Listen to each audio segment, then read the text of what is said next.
Real story देखने के लिए चैनल को सब्सक्राइब करो। ऐसी बहुत सारी चीजें घटती हैं जिनका कोई भी एक्सप्लेनेशन नहीं होता, और जब ऐसी चीजें आंखों के सामने शुरू हो जाएं और अपने खुद के सर्वनाश की वजह बन जाएं, तो तब कोई भी अपनी बिलीव्स और आइडियोलॉजीज को क्वेश्चन करने लगेगा। ऐसी ही एक कहानी है डॉक्टर रोशन की। डॉक्टर रोशन एक गवर्नमेंट द्वारा अपॉइंटेड डॉक्टर थे और उनकी ड्यूटी उत्तर प्रदेश के एक छोटे से गांव गंगापुर में लगी थी। गंगापुर में पिछले कुछ दिनों से कई लोग एक बीमारी की वजह से पागल हो रहे थे। कुछ लोग तो कमजोरी की वजह से मर भी गए थे। डॉक्टर रोशन को इसी बीमारी के इलाज के लिए गंगापुर भेजा गया था। उस गांव में कदम रखते ही डॉक्टर रोशन ने सीधा उस बीमारी से जूझ रहे एक पेशेंट का चेकअप किया। रोशन ने देखा कि पेशेंट की बॉडी पर अजीब से निशान थे, जैसे किसी ने उसे जोरों से नोचा हो, और उसका शरीर नीला पड़ा हुआ था। साथ ही उसकी नसें इतनी फूली हुई थीं कि जैसे एकदम फटने वाली हों।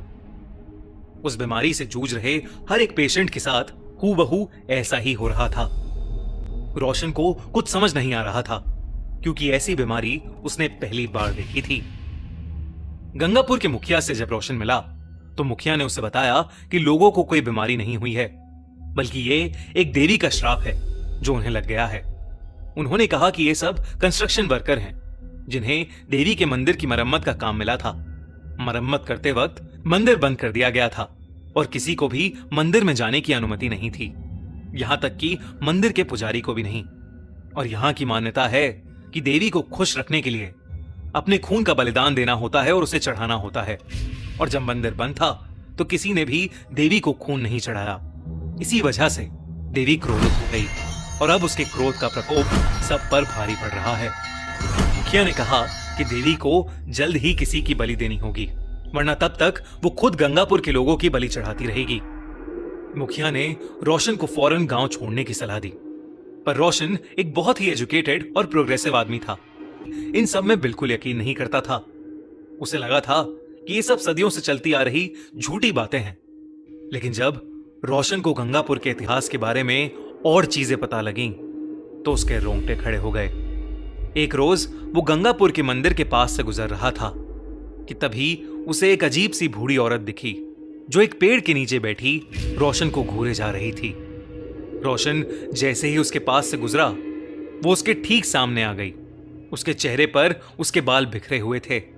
ऐसा लग रहा था जैसे वो कई महीनों से नहाई न हो।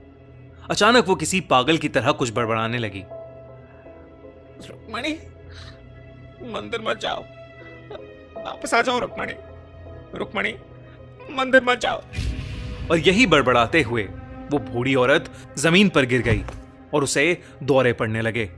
रोशन उस पागल बूढ़ी औरत की इस हरकत से घबरा उठा। वहां एक और आदमी भी घूम रहा था जिसने उस पागल औरत को वहां से भगा दिया। और फिर उस आदमी ने रोशन को रुक्मणी के बारे में बताया। उसने कहा कि करीब 2 साल पहले उसी पागल औरत की 16 साल की बेटी घूमते घूमते उस देवी के मंदिर में चली गई, और जब से वो वापस आई तब से ऐसा लगने लगा कि किसी ने उसके ऊपर काला जादू कर दिया हो। वो अजीब तरीके से बात करने लगी, मिट्टी और मिट्टी में सने कीड़े मकोड़े खा जाती थी, और उस गांव के कुएं के पानी में कभी थूकती तो कभी अपना हाथ चाकू से काट के उसका खून उस कुएं में गिरा देती। लोगों को लगने लगा कि जब वो मंदिर में गई होगी तो उसने ना चाहते हुए भी देवी को नाराज कर दिया होगा, जिसकी वजह से देवी ने क्रोध में आकर रुक्मणी को एक श्राप दे दिया। देखते ही देखते रुक्मणी की हालत और बिगड़ने लगी, और एक दिन रुक्मणी गांव से गायब हो गई और वो तब से लापता है। उसकी बूढ़ी मां उसके जाने का गम बर्दाश्त नहीं कर पाई और पागल हो गई। अब राह चलता कोई भी इंसान उसे दिख जाए तो वो उसे रुक्मणी कहने लगती है और उसे दौरे पड़ने लगते हैं। रोशन का एक किस्सा सुनकर दिल बैठ गया, लेकिन फिर भी उसने उस आदमी से पूछा कि क्या वो सच में मानता है कि ये सब देवी के श्राप की वजह से हुआ है। उस आदमी ने कहा कि उसके मानने न मानने से सच्चाई नहीं बदलेगी। उसने कहा कि पिछले कई सालों से गंगापुर में न जाने कितने लोग गायब हुए हैं और न जाने कितनों की मौतें हुई हैं। कई लोग रुक्मणी की तरह पोजेस्ड भी हो चुके हैं। उस रात रोशन रुक्मणी के बारे में ही सोचे जा रहा था और बड़ी मुश्किल से उसे नींद आई थी, लेकिन आधी रात में अचानक से पानी की टप-टप की आवाज से रोशन की नींद खुल गई। उसने देखा कि ऊपर पंखे से कुछ नीचे टपक रहा है। जब रोशन ने ध्यान से देखा तो उसके होश उड़ गए।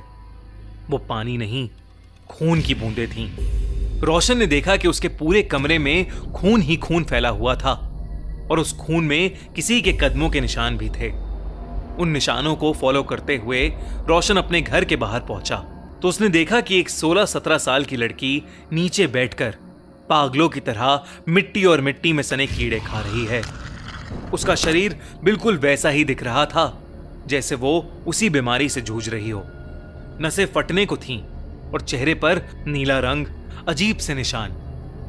उस लड़की के आसपास भी खून भरा पड़ा था। वो लड़की एकदम से उठ खड़ी हुई और फिर बहुत ही अजीब तरीके से चलते हुए रोशन की तरफ आने लगी और फिर अचानक ही उसने रोशन का गला पकड़ लिया और उसे हवा में उठा लिया।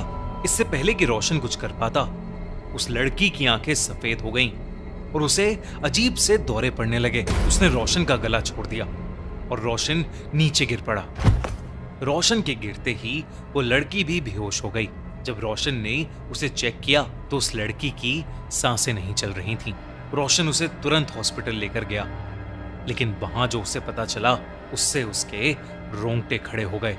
जब उस लड़की के टेस्ट हुए तो पता चला कि वो उस रात नहीं बल्कि कई दिनों पहले ही मर चुकी थी और वो कोई और नहीं बल्कि उस गांव में रहने वाली उस पागल औरत की बेटी रुक्मणी ही थी। उस रात रोशन का दिल दहल गया था, लेकिन जब वो वापस अपने घर आया तो उसके घर के अंदर ना तो कोई पैरों के निशान थे और ना ही कमरे में खून की एक भी बूंद। रोशन को कुछ समझ नहीं आ रहा था कि उस रात उसके साथ क्या हो रहा है। रोशन बस सुबह का इंतजार करने लगा और अगले ही दिन रोशन गंगापुर हमेशा हमेशा के लिए छोड़कर चला गया। आज भी वो ये सोचता है कि रुक्मणी अगर पहले ही मर चुकी थी तो उस रात वो उसे कैसे दिखी और क्यों दिखी। क्या सच में रुक्मणी और उन कंस्ट्रक्शन वर्कर्स को देवी का श्राप लगा था?